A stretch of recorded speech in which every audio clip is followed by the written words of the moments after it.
Parashat Pinchas, the beginning of the parasha, we see something very unusual. It's a continuation of last week's story in Parashat Balak. In last week's parasha, we saw that after Balak hired Bilam, and he told him, listen, go curse these people. I'll pay you whatever money you want. Name your price, I'll pay it. Bilam tried cursing Am Yisrael with his prophecy, but Hashem turned his curses into blessings. So it didn't work. So he didn't want to give up so easily. There's a lot of money on the line. He said, listen, obviously God is not going to let me curse his own people. But there is a way that you can do it and you don't even need me. Their God, it says in the Gemara, the God of Israel hates immodesty. He hates when there's immodesty. He hates when they go against him, specifically when they make sex crimes. According to his law, there's laws of how you're allowed to be intimate, who you're allowed to be intimate with, how you dress, how you don't dress, and so on. And God is very, very strict with this law. So strict that even before he gave them the Torah, he gave Avraham Avinu a law. He says, you have a servant. Your servant's name is Eliezer. Eliezer was so holy that he's one of 10 people in all of history that went to Gan Eden alive. We only hope to get there dead. He got there alive. But he says, even though he's so holy, you're not allowed to have his daughters marry your son. Why? Because he's from Canaan. He's from a different nation. Not allowed to intermarry in Judaism. Christian person could be very, very nice. Still not allowed to marry a Jew. Arab person could be wonderful. Still not allowed to marry a Jew. A Noahide could be holy. Job was the Noahide. Job was a Noahide, a prophet in the Torah. Not allowed to marry a Jew. Why? It's the law. So Bilam knew this. He says their God is very strict about immodesty. He's very strict about immodesty. He's very strict about all of these things. All you have to do is send all your young girls with miniskirts and tank tops to the Jewish camp. One guy makes a sin, they're all going to lose. What did Balak do? What does he have to lose? What did he do? He sent not only all the girls, he included his own daughter. To give the motivation, he goes, look, I'm the king. I'm so confident about this plan, I'm sending my own daughter to go be with the Jews. So what does everybody do? They follow the princess. So they went with an intention to make the Jews sin. Unfortunately, the Jews sinned, and for the first time in history, Hashem started punishing Am Yisrael without a warning. There's no stop sinning. There's no cut it out. There's no Moses, go talk to them. Immediately a plague hit the people, and at the end of Parashat Balak, it says that the people started dying, and within moments, 24,000 people died. How did the death stop? When Pinhas ben Elazar ben Aaron HaKohen, Pinhas, the son of Elazar, the grandson of Aaron HaKohen, Moses' brother, he saw that the people are sinning. He saw that this is a serious problem, but they're all being motivated by one guy. Who is this one guy? The leader of the tribe of Shimon. The leader of the tribe of Shimon is actually motivating everybody else to do it. Why? Because he took Balak's daughter. He said, look, Moses, his wife, wasn't originally Jewish. Tzipporah wasn't originally Jewish. She converted. I'll convert her later. Let me check it out for now. I'll convert her later.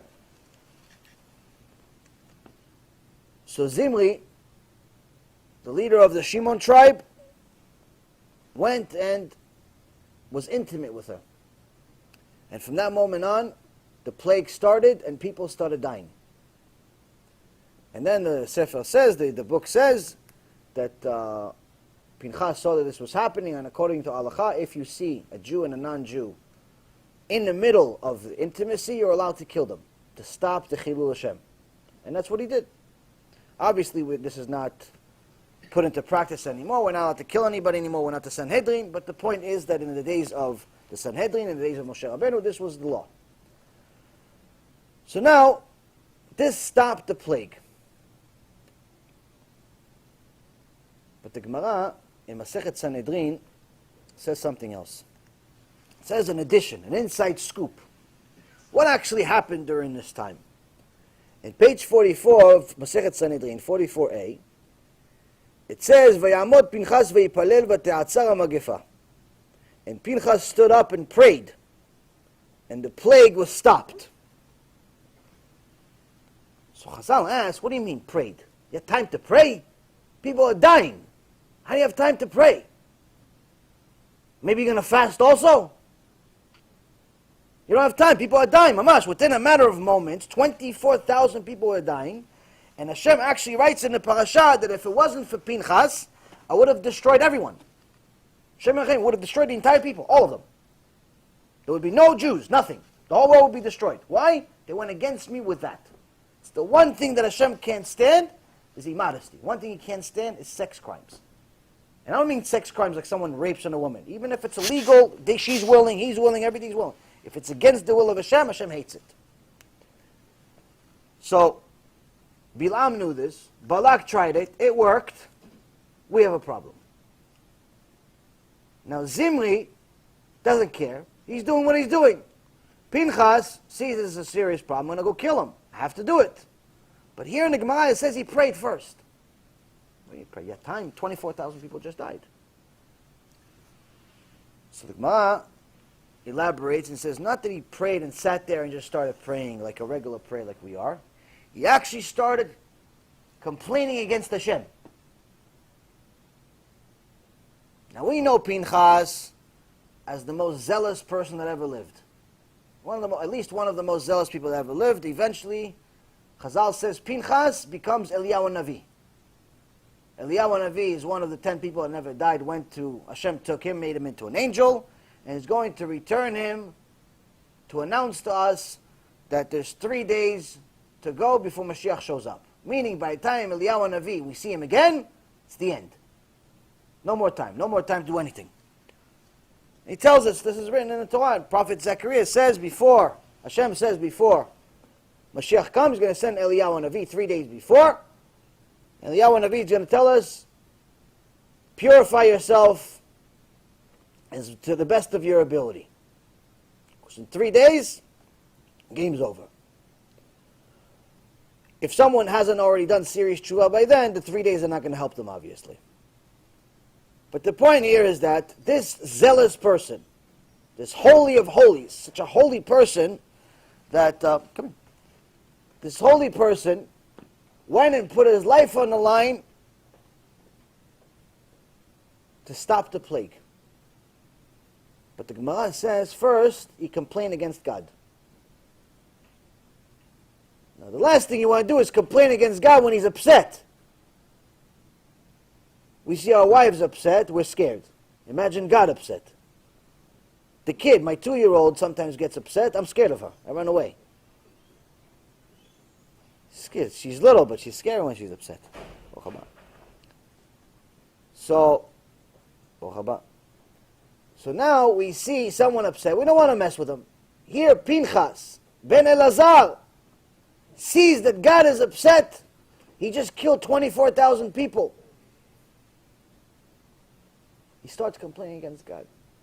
What does he say to God? He says, God, after he killed Zimri and Cozbi, he killed both of them. The plague stopped. He goes to God, throws the bodies on the floor. He says, for these two you killed all these people? For just these 2 sinners you killed all these people, Hashem? So Chazal says, that's what made him great. The fact that he was willing to go kill a couple of people for the honor of Hashem, amazing. Amazing. What made him great, what made Hashem make him a Kohen Gadol, were all the Kohanim Agdolim that ever were after him, were his descendants. Why? Because he didn't fight just for Hashem's honor. He fought for his people's honor too. That's the secret of being zealous. It's very easy to say, everyone's a Rasha, you're a sinner, you're a this, and point a finger at everybody that you think is a Rasha because you're Mr. Tzaddik.